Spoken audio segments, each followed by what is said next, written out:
story you are about to hear is true. Only the names have been changed to protect the innocent. Fatima Cigarettes, best of all long cigarettes, brings you Dragnet.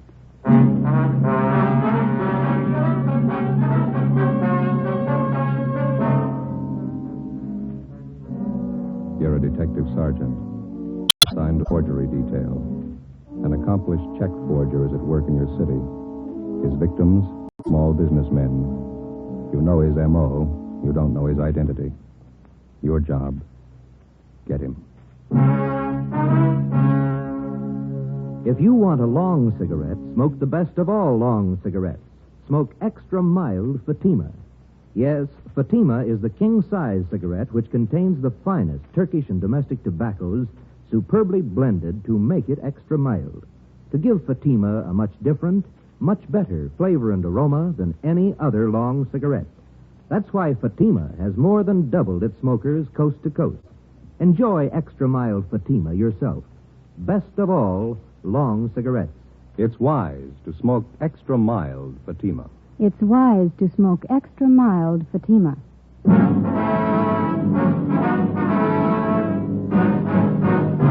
Dragnet, the documented drama of an actual crime. For the next 30 minutes, in cooperation with the Los Angeles Police Department, you will travel step by step on the side of the law through an actual case from official police files. From beginning to end, from crime to punishment, Dragnet is the story of your police force in action. It was Monday, February 4th. It was cold in Los Angeles. We were working a day watch out of forgery detail. My partner's Ben Romero. The boss is Captain Elliott. My name's Friday. I was on the way home from the office, and it was 8:25 p.m. when I got to Collis Avenue. Number 4656. Joseph, that you? Yeah, Ma. We're in the living room. We have company. Oh, that's all? Hello, Joe. Well. You remember Mary Fowler, don't you, Mr. Joseph? I sure do. How are you, Miss Fowler? Just fine, Joe, thank you. Doing some shopping out this way and thought I'd stop by and have a cup of tea with your mother. Well, it's good to see you. How are things in the old neighborhood, huh? Oh, pretty much the same. Oh, Miss Daly, remember her? Mm-hmm. Finally died. Oh. I suppose it was for the best, though. I was just telling your mother. Jim and Louise Watson finally moved. Jim got a new job out by Altadena. Oh, that's all. Yeah. My, you certainly looking fine, Joe. Don't you wear your police uniform anymore? Oh, my, no, Mary. Joseph's in the detective bureau now. Hasn't worn his uniform for years. Oh, that's right. I remember now. That note you sent with your Christmas card year before last. What do you do now, Joe? Forgery detail. My partner and I handle bum check cases.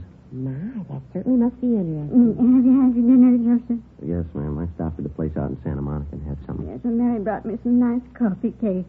Pineapple filling. Wouldn't you like one with a cup of coffee, Joseph? No, I don't know, Well, Ma. you sit down in your chair there and rest yourself. I always look so tired. I have no idea how hard they work, those young fellas, Mary. You remember Genevieve, don't you, Joe? My oldest girl? Oh, yeah, sure. How is she? Oh, just fine. Lots of boyfriends, as usual. Going out all the time. Oh, that's good. She asked to be remembered to you. I think you and Jen were stuck on each other at one time, weren't you, Joe? Oh, went to a couple of dances in high school. And I think she started going steady with another fella, didn't she? Young girls. Never know when they're well off. Here's your coffee, Joseph. Had it here on the end table. Thanks. I don't think I can use it, Ma. Delicious coffee cake. Smell how fresh it is. Yeah, nice. Oh, my, 8:45. I should have left half an hour ago. Oh, you have to go, Mary? Our visits are always so short. Well, I got a lot of ironing to do, and I have to make Carl's lunch. He's always so fussy about his lunch. Yes, and I'll get your coat. Well, it's nice seeing you again, Joe. Do you want to be remembered as Genevieve? Yeah, tell her hello, will you, Miss Fowler? If you're over our way, be sure and drop in and see us, won't you? Genevieve's home to office by 6. She often says she'd like to see you again. Oh, Mary. Oh, thanks. Good night, Joe. You be sure and come and see us now. Jen will be looking forward to it. Okay, Miss Fowler. Good night. Yeah, well, I'll show you through the door, Mary. You remember the door and neighbors, won't you? All right, dear. I wouldn't do just that yourself now. Good night. Good night, Mary. Nice person, Mary. Having a hard time trying to find a husband for Genevieve, but... Yeah. Hey, Ma, I'm not very hungry. I can't eat now. No? Oh, it's such a shame to waste. That's a lovely coffee cake. Then you're still on the same case, hmm? Yeah, same one. Seems to me it's taking an awfully long time. Well, we've been on it 2 months, yeah. I'll never understand it when people write bad checks. Always get caught. Well, it's easy living while it lasts. Now, you know what the man's handwriting is like. Don't you know who the man is? Well, we think so, Ma. We're not sure. There's hundreds of check men who work almost alike. Some of them even look alike. There's always a big enough field to pick from. Our problem's picking the right one. Now, I don't know much about it, but the whole thing seems kind of silly to me. Well, how's that? What's this man supposed to be doing? Going around your small neighborhood stores, cashing $15, $20 checks? Well, if he got himself a job, he could probably earn that much in one day doing good, honest work. Mm-hmm. Say, Ben didn't call before I got home, did he? Mm-hmm. Wasn't he with you? Well, he was going to interview one of the bum check victims on his way home, a grocery store owner down at Highland Park. It might be him now. Well, now, don't hang on that phone, Joseph. Your coffee gets cold. Yeah. Friday talking. This is Ben, Joe.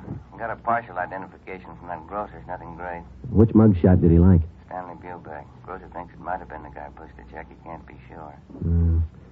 33 bum checks passed. Same M.O. Not one positive identification. Something's phony, isn't it? It's got me stopped. We know the endorsements on every one of those checks was written by the same guy. Used practically the same story on every one of his victims. Yeah. Those 33 people are either blind or they're kidding us. Well, there's only one other answer. Huh? We're looking for the wrong man. For 2 months and 2 days in different shopping districts throughout the city, a man described as well-dressed and middle-aged had been passing worthless checks on independent neighborhood businessmen.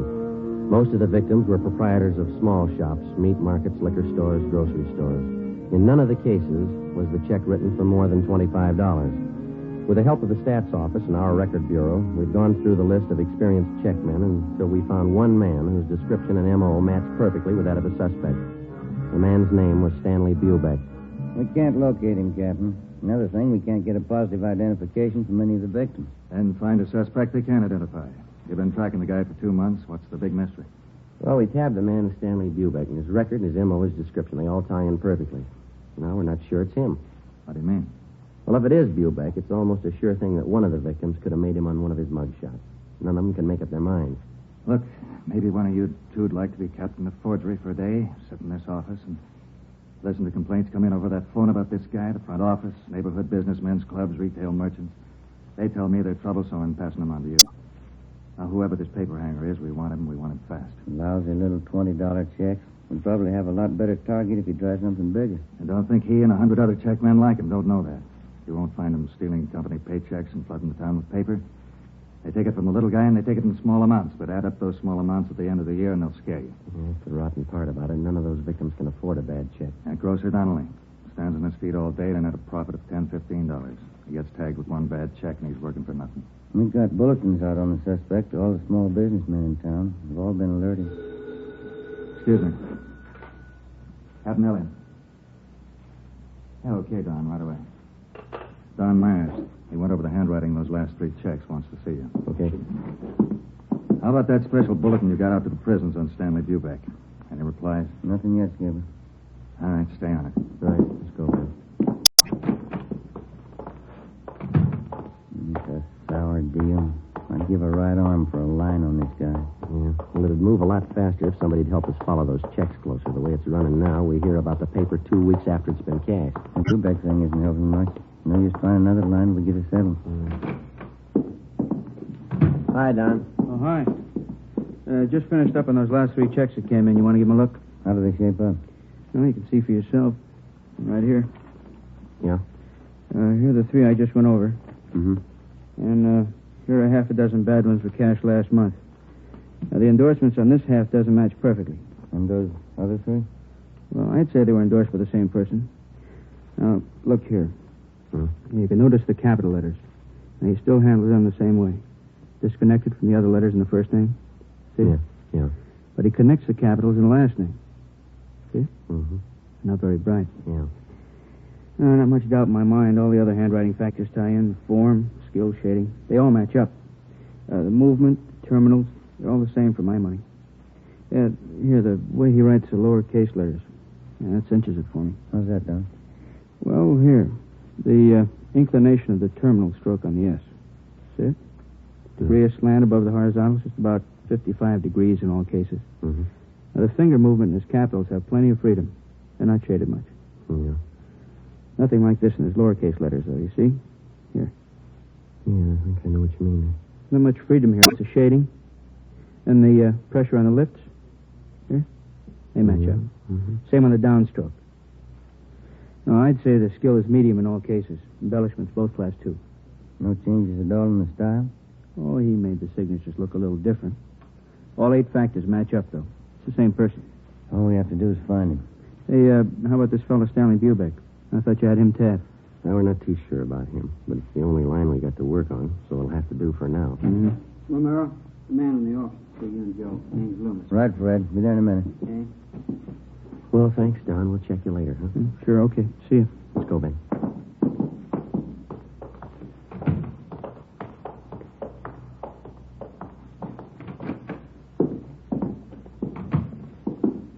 How you do? You Mr. Loomis? Yes, sir. Sergeant Romero? No, this is Sergeant Romero here. My name's Friday. Oh, How are you? how do you do? What can we do for you? It's about these checks, Sergeant. These right here. Yeah? You see, I run a delicatessen out on Sunset, and a few days ago, a new customer came in for a few things and paid for them with these checks. He came in twice. Yeah, go ahead. Well, I got the checks back today. They're no good. I tried to look up the man at the address he gave, but there's no such address. Mm-hmm. You can see one's for $15, the other one's for $20. Yeah. Reason I asked for you men is because I know the man who runs the drugstore across the street, George Holmquist. He had some bad checks about a month ago. He said you took care of them. Oh, yeah, I remember. Do you recall the man who passed these checks, Mr. Loomis? Yes, I think I do. He told me he was new in the neighborhood and he was looking for a place to trade. Well, I guess we're all anxious for new business. I took the checks. You got those shots there, Ben. Well, yeah. Here we are. Thank you. How about these men, Mr. Loomis? Any of them look anything like the person who passed the checks on you? No. Let's see. This one, yes, it does look like the man in a way. I don't know if I could be absolutely sure. Stanley Bubeck, same M.O. Beg your pardon? Well, looks like you're stuck with a couple of bad ones, Mr. Loomis. Probably the same man who passed checks on your druggist friend. We're doing everything we can to run this man down. But what about the checks? Isn't there anything I can do about them? No, sir, I'm sorry. Not right now. We would like to have you make out a crime report, if you will, and would you leave these checks with us? Yeah. Friday, Romero. Here's Mr. Loomis. This just came in for you. Reply from Salt Lake City, Utah on that bulletin you sent out under Stanley Bubeck. Yeah. He's been in jail for 5 months. We sent a request to Salt Lake asking him to question Stanley Bubeck if he knew of any forger who matched his description or used his M.O. Bubeck could tell us nothing. Wednesday, February 6th. We threw away the results of 2 months of investigation. We went back and started from the beginning. Despite all precautions and warnings, the checks kept coming in at the rate of half a dozen a week. The same M.O. was used. The same handwriting showed up in the signatures on the checks. Again, with the help of the staff and the statistician's office and the record bureau, we waded through hundreds of names of known checkmen and compiled a new list of 38 possible suspects. Each one fitted the general description of the forger. Each one, at some time in his forgery career, had used the same general method of operation.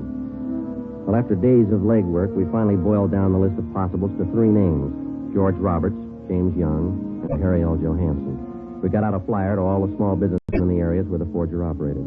Another week passed. The worthless checks kept showing up at the rate of 2 and 3 a day. On February 21st, Ben and I answered a call from a druggist in the Echo Park district. He bought some toothpaste and a carton of cigarettes, Sergeant. Asked me to cash a $20 check for him. Did you ever see the man before, sir? No, he gave me the same old story about being new in the neighborhood. That's when I remembered that police bulletin the department sent me. Mm-hmm. Do you still have that bulletin? No, I looked it over, and then I guess it got mislaid. I wonder if you'd mind taking a look at these pictures here. Not at all. These right here. Mm-hmm. Sure. This one right on top, that's the man. You sure? I am. It only happened a few hours ago. Do you know who he is? Harry L. Johansson. That's the name we have on him. It doesn't mean anything to me. He got real huffy when I wouldn't take his check. Stalked right out of the store. Very suspicious. Did you follow him? No, I told Ralph, my clerk, to follow him. Ralph. Yeah, Mr. Butler? You want to tell these officers about that man this morning? Well, I followed him down the street for a block and then turned the corner. That's where I lost him. It's too bad. Yeah, all I got was a license number.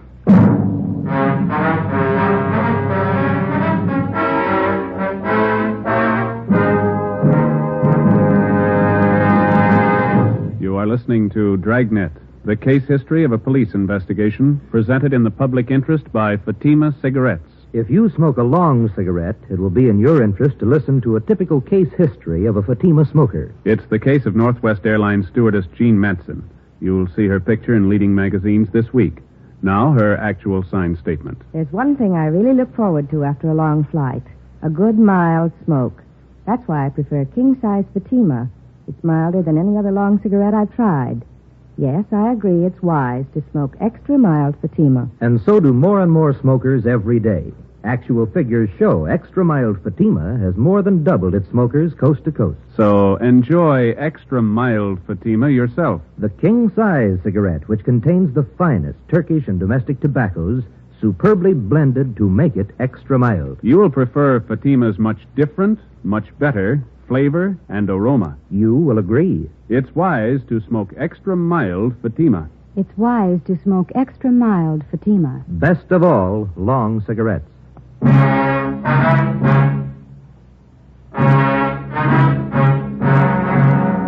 September 21st, Thursday, 3 p.m. We took the license number, which the drugstore clerk had given us.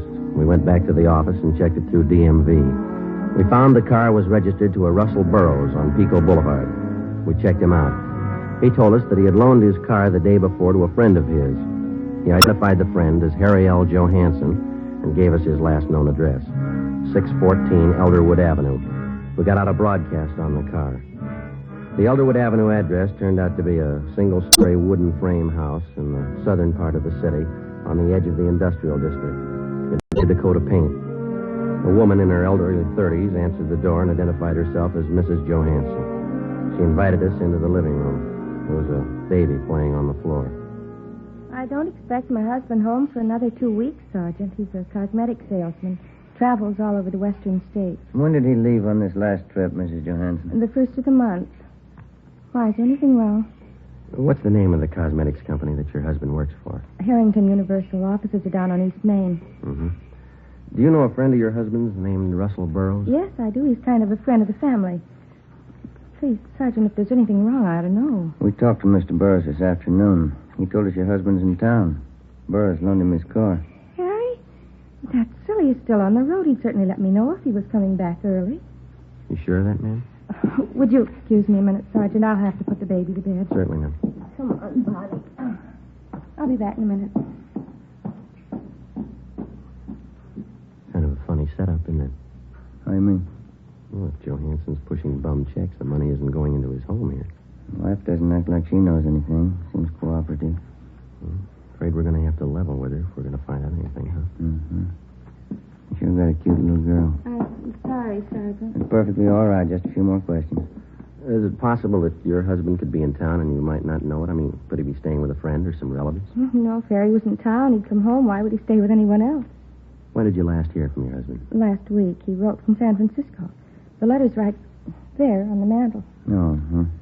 Well, besides that letter, do you have any other samples of your husband's handwriting around the house? Well, I think so, yes. Where did you say you were from? Central Division, Forgery Detail. You investigate checks, bad checks. Yes, ma'am, that's right. And you know about my husband. His prison record, yes. Harry promised me he was through with all that. He gave me his word. Sorry, ma'am. About a month ago, he had some extra money. He wouldn't tell me where he got it. Look, Sergeant, maybe you've made a mistake. Maybe it's not Harry at all. You're not sure, are you? Did your husband use the phone much? I mean, for out-of-town calls, say? No. Just that one toll call, a Long Beach number, I think. He has a business friend down there he used to call. Do you know the number, ma'am? I can show you. It's on last month's phone bill. Please, Sergeant, if Harry's done something wrong, he did it for us. Me and the baby. Harry's not bad. Yes, ma'am.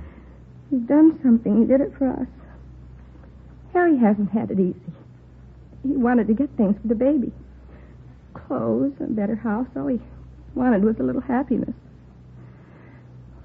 A little happiness. You had it wrong, ma'am. You don't buy it with bum checks. Before we left Mrs. Johansson, we called and had a stakeout placed on the house. And then we got a sample of her husband's handwriting and the Long Beach telephone number that he was in the habit of calling.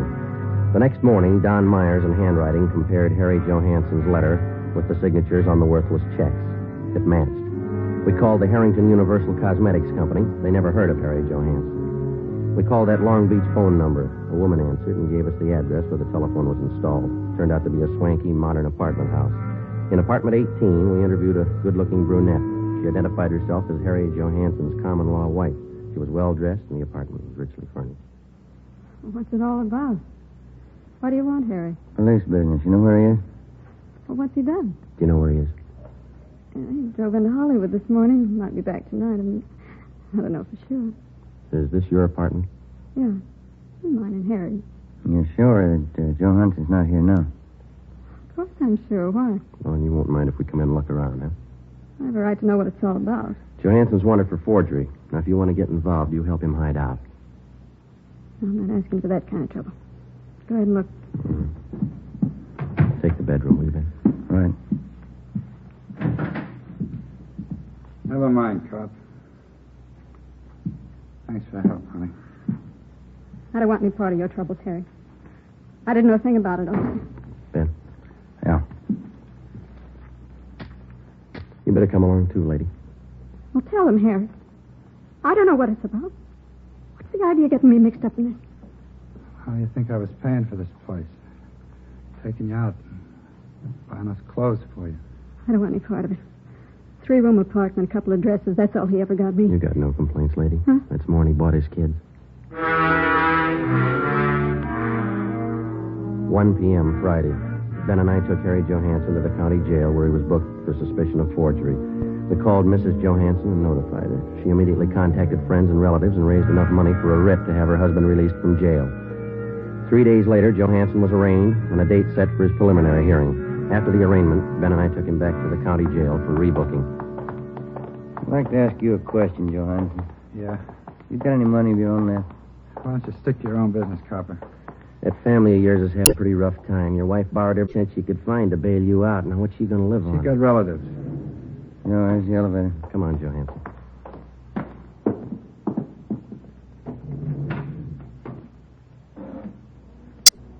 They're not going to put me back in Folsom. Not in 100 years. You've done 2 stretches already for hanging paper. You should have known better, mister. You got it all figured out, haven't you, Fuzz? Well, I'm not going back. Take it easy. You got a couple of more weeks on bail before the trial. Yeah. A couple of weeks. What's the matter with you? Don't you feel well? They won't get me back to Folsom. You're not making it any easier on yourself. All right, Archie.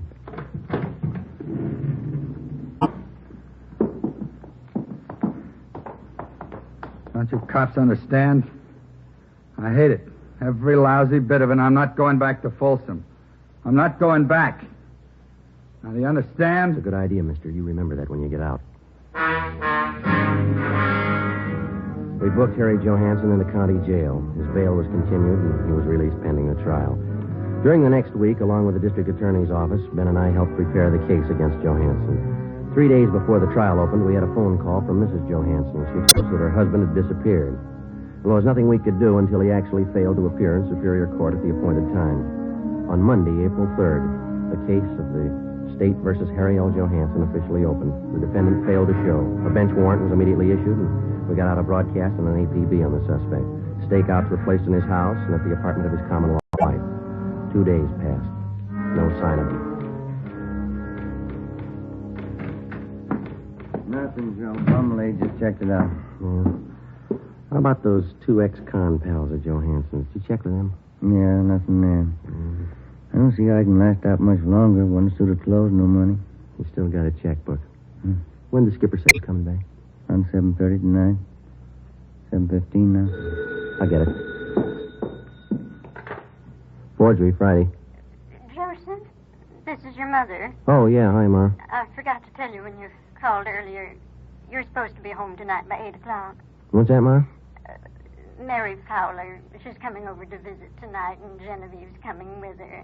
Yeah, well, look, will you try to explain to them that I'm working and I can't get away, huh? Well, all right, Joseph, I'll try. If I possibly can, I'll try to make it home by 10. Will that be all right? Well, all right, Joseph, see what I can do. Genevieve's going to be disappointed. Yeah. If I'm later than that, don't wait up for me, huh? Yes, all right then. Bye, Ma. Yeah. Hi, Joseph. Oh, hi, Skipper. The call just came in. Yeah? They found Johansson. Captain Elliott, Ben, and I drove out the highway to the Tahunga Wash. We turned off and headed into the Mount Gleason area. Captain Elliott directed us onto a dirt road. Halfway up one of the mountains, we spotted a group of cars pulled off on the shoulder of the road. We parked behind them, got out, and started over. Who found the car, Skipper? One of the people living back in the hills spotted it on his way home from work. Mm-hmm. Coroner got here in a hurry. Yeah. Hi, Dave. How you doing, Joe? Captain Elliott. How long's he been dead? Since last night, I figure. Come on over. Yeah. You talked to the man who found Johansson's body, Dave? Yeah, he didn't touch a thing. What'd you find? Powder burns on the temple, powder on the hands. Boys from homicide found the note. It's on the seat right next to him. Here it is, here. It's been checked. Yeah, thanks. All ties in, huh, Dave? Pretty tight, yeah. Gene Bechtel from homicide wants to talk to you, Captain. Okay, be right back, Joe. Right. Who do you address the note to, Joe? His wife? No, the girlfriend.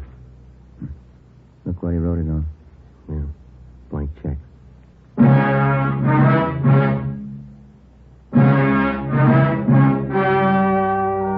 The story you've just heard was true. Only the names were changed to protect the innocent. On April 9th, an inquest was held in the coroner's office on the main floor of the Hall of Justice, Los Angeles, California. In a moment, the results of that inquest. And now, here is our star, Jack Webb. Thank you. The working detective comes in contact with many people in his daily tour of duty. People who are willing to cooperate and those who won't even try. It's a difficult task, but the police officer has been trained to try to please everybody to the best of his ability. So with a cigarette, the people who make Fatima try to please all long cigarette smokers. They carefully select and blend the finest Turkish and domestic tobaccos to make Fatima extra mild, the best of all long cigarettes. Now, if you're a long cigarette smoker like I am, smoke Fatima. Every pack is extra mild. Fatima.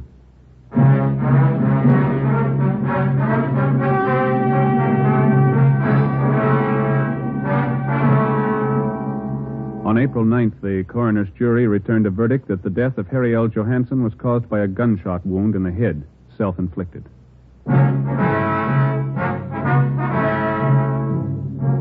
You have just heard Dragnet, a series of authentic cases from official files.